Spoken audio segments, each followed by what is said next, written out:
നമസ്കാരം. തിരുവനന്തപുരം എന്ന് നമ്മൾ പറയുമ്പോൾ തന്നെ ആദ്യം ഓർമ്മയിൽ വരുന്ന ഒരേ ഒരു കാര്യം അത് പത്മനാഭസ്വാമി ക്ഷേത്രമാണ്. കേരളത്തിൽ മാത്രമല്ല നമ്മുടെ രാജ്യത്തിൽ തന്നെ ഫേമസ് ആയിട്ടുള്ള ഒരു ക്ഷേത്രമാണ്.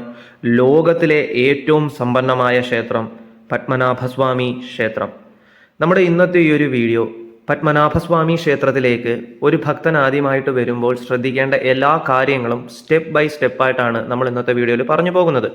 ദർശന രീതികൾ, ദർശന സമയം, എന്തൊക്കെ കാര്യങ്ങളാണ് ശ്രദ്ധിക്കേണ്ടത്, എങ്ങനെയാണ് ഇവിടേക്ക് എത്തിച്ചേരേണ്ടത്, ഇനി ഒരു ദിവസം ഇവിടെ സ്റ്റേയ്ക്ക് ആഗ്രഹിക്കുന്നുണ്ടെങ്കിൽ അത് എങ്ങനെയാണ് എന്നുള്ള A to Z കാര്യങ്ങൾ സ്റ്റെപ്പ് ബൈ സ്റ്റെപ്പായി പറയുന്ന ഒരു ചെറിയ വീഡിയോ ആണ് നമ്മുടെ ഇന്നത്തെ വീഡിയോ.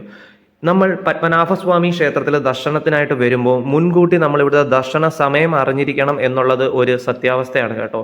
ഇവിടുത്തെ ദർശന സമയവും കറക്റ്റായിട്ട് അറിഞ്ഞു കഴിഞ്ഞാൽ നമുക്ക് ഇവിടുത്തെ ദർശനം വളരെ എളുപ്പത്തിൽ തന്നെ മുൻകൂട്ടി പ്ലാൻ ചെയ്ത് നല്ലതുപോലെ നടത്താൻ സാധിക്കുന്നതാണ്. അപ്പോൾ ആദ്യം നമുക്ക് പത്മനാഭസ്വാമി ക്ഷേത്രത്തിലെ ദർശന സമയം കേൾക്കാം.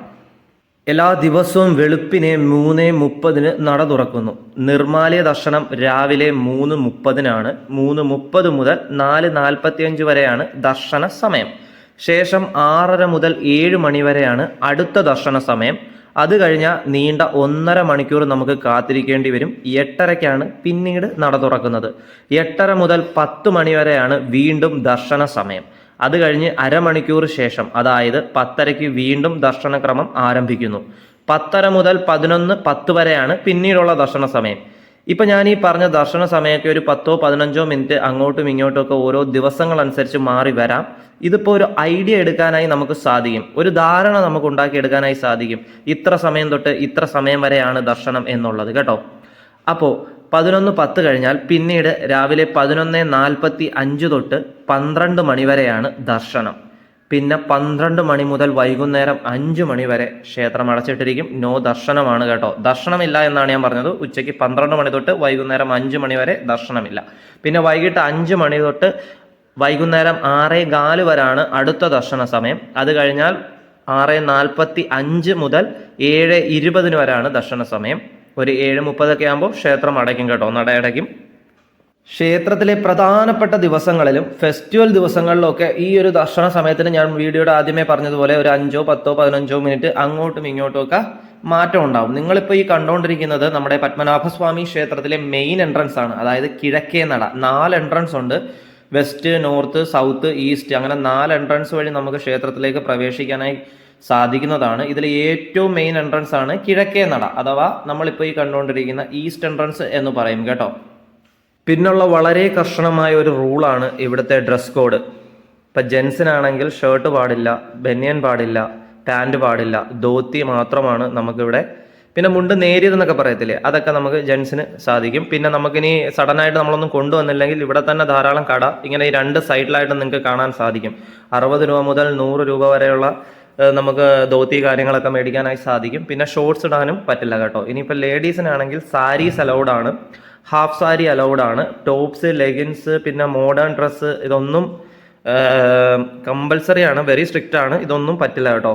അപ്പം അഥവാ നിങ്ങൾക്ക് ഇത് ഇട്ടുകൊണ്ട് പോകണമെങ്കിൽ തന്നെ അകത്ത് പോകാൻ മറ്റൊരു വഴി എന്ന് പറഞ്ഞു കഴിഞ്ഞാൽ ഒരു മുണ്ട് വാങ്ങി അതിൻ്റെ മുകളിൽ കൂടെ ഉടുത്ത് നിങ്ങൾക്ക് അകത്തേക്ക് പോകാനായി സാധിക്കുന്നതാണ്.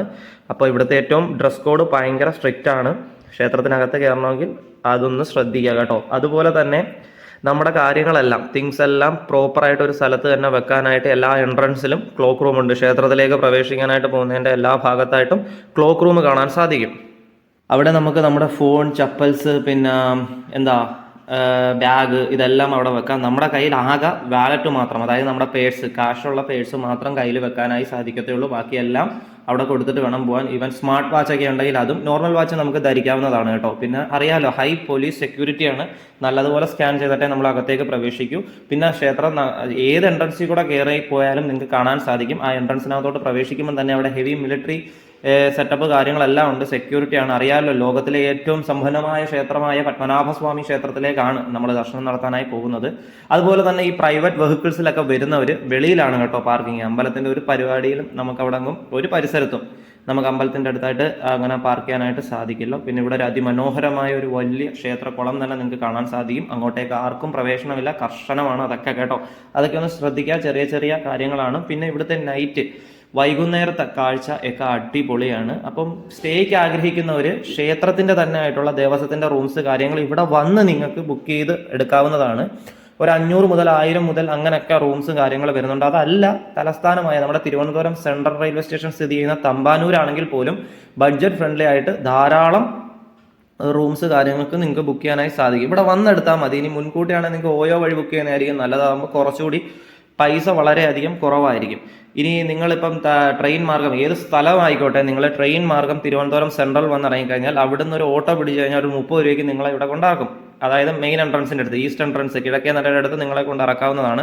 അതല്ല ഇനി ഓട്ടോയ്ക്ക് വരാൻ താല്പര്യമില്ലാത്തവർക്ക് റെയിൽവേ സ്റ്റേഷൻ പുറത്തിറങ്ങി കഴിഞ്ഞാൽ 10 രൂപ കൊടുത്ത് ബസ്സിൽ ഇറങ്ങി കിഴക്കേക്കോട്ടെ വന്ന് ഇറങ്ങിക്കഴിഞ്ഞാൽ അവിടുന്ന് നടന്നു പോകേണ്ട ദൂരം മാത്രമേ ഉള്ളൂ. പത്മനാഭസ്വാമി ക്ഷേത്രത്തിലേക്ക് നിങ്ങൾക്ക് വടക്കേ നടയിലും കിഴക്കേ നടയിലേക്കും പ്രവേശിക്കാൻ വളരെ എളുപ്പമാണ്. അതുപോലെ തന്നെ വീഡിയോയിലെ വിഷ്വൽസ് ഒക്കെ നമുക്ക് എടുക്കാനായി സാധിക്കും. ഇതേ കണ്ടില്ലേ, അങ്ങോട്ട് മുന്നിലോട്ട് പോകുമ്പോഴത്തേക്ക് ഒരു പടിയുണ്ട്. ആ പടി വരെ നമുക്ക് ക്യാമറ യൂസ് ചെയ്യാം. അതിന് മേളിലോട്ട്, അതായത് നമ്മൾ ദർശനത്തിനായി മുകളിലോട്ട് കയറുമല്ലോ, അപ്പോൾ തൊട്ട് പിന്നെ സാധിക്കത്തില്ല. അതാണ് ഞാൻ പറഞ്ഞത്, ദർശനത്തിന് വരുന്നവർ ഫോണൊക്കെ ഇവിടെ ക്ലോക്ക് റൂമിൽ കൊടുത്തിട്ട് വേണം പോകാൻ. വിഷ്വൽസ് കാര്യങ്ങളൊക്കെ നിങ്ങൾക്ക് പുറത്തുനിന്നുള്ള എടുക്കാം, നിങ്ങൾക്ക് ഫോട്ടോസ് എടുക്കാം, കാര്യങ്ങൾ എടുക്കാം, എല്ലാം എടുക്കാം. അത് ദർശനം കഴിഞ്ഞ് എടുക്കുന്നതായിരിക്കും കേട്ടോ നല്ലത്. കാരണം ഇവിടുത്തെ തിരക്ക് ഏതൊക്കെ സമയം എങ്ങനെയൊക്കെയാണെന്ന് നമുക്ക് എക്സ്പെക്ട് ചെയ്യാനായിട്ട് പറ്റത്തില്ല. മാത്രമല്ല അകത്തുള്ള പൂജകളും കാര്യങ്ങളും അനുസരിച്ചായിരിക്കും അടുത്ത ദർശന സമയം വീണ്ടും ക്രമീകരിക്കുന്നത്. പിന്നെ നമ്മുടെ പഴനിയിലും ശബരിമലയിലും ഒക്കെ കിട്ടുന്ന പോലെ, ഇപ്പം പഴനി പഞ്ചാമൃതവും കിട്ടുന്ന കണക്ക് ശബരിമലയിൽ അരവണ കിട്ടുന്ന കണക്ക് ഇവിടെ ഒരു പ്രസാദം പോലെ നമുക്ക് പത്മനാഭസ്വാമി ക്ഷേത്രത്തിൽ നിന്നും കിട്ടും. ഒരു അരവണ പോലത്തെ സംഭവം തന്നെയാണ് കേട്ടോ. പിന്നെ ഇവിടുത്തെ പ്രതിഷ്ഠ അത് ബ്രഹ്മാണ്ഡമാണ്. പാമ്പിൻ്റെ മടിയിൽ കിടക്കുന്ന ഭഗവാൻ മുട്ടൻ, അതായത് ഭയങ്കര വലുതാണ്, ഒരു ബ്രഹ്മാണ്ഡമാണ്. അതൊന്ന് കാണേണ്ട കാഴ്ച തന്നെയാണ്. ഭഗവാന്റെ ദർശനം അങ്ങനെ കിട്ടുന്നത് ഈ ജീവിതത്തിലെ ഒരു മഹാപുണ്യം തന്നെയാണ്. അപ്പോൾ തീർച്ചയായും പത്മനാഭസ്വാമി ക്ഷേത്രത്തിലേക്ക് ദർശനം നടത്താനായി നിങ്ങൾ ഇതുവരെയും വന്നിട്ടില്ലെങ്കിൽ ഒരു വട്ടമെങ്കിലും ഭഗവാന്റെ സന്നിധിയിലേക്ക് നിങ്ങൾ എത്തിച്ചേരാനായി ശ്രമിക്കണമെന്ന് ഞാൻ പറയുകയാണ്. അപ്പോൾ എല്ലാവർക്കും ഭഗവാന്റെ സന്നിധിയിലേക്ക് എത്താനുള്ള ഭാഗ്യം ഉണ്ടാവട്ടെ എന്ന് പറഞ്ഞുകൊണ്ട് ഇന്നത്തെ ഈ ഒരു വീഡിയോ ഞാനിവിടെ വൈൻഡപ്പ് ചെയ്യാണ്. എന്തെങ്കിലും സംശയങ്ങളോ കാര്യങ്ങളോ നിങ്ങൾക്ക് ഇനി അറിയാനായിട്ടുണ്ടെങ്കിൽ തീർച്ചയായും കമൻറ്റ് ബോക്സിൽ എന്നോട് ചോദിക്കാവുന്നതാണ്. ഓം നമോ നാരായണായ. എല്ലാവർക്കും പത്മനാഭസ്വാമിയുടെ പൂർണ്ണ അനുഗ്രഹവും ദർശനവും സംരക്ഷണയും എന്നും എപ്പോഴും ഉണ്ടാവട്ടെ. നന്ദി, നമസ്കാരം.